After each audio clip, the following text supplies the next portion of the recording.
Hey, I'm here in Boone, North Carolina with my buddy Doc Watson. He's known as a master guitar player, but he's also a master banjo player.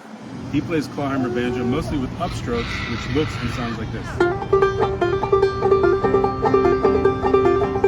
When I play clawhammer banjo, I play with mostly downstrokes, which looks and sounds like this.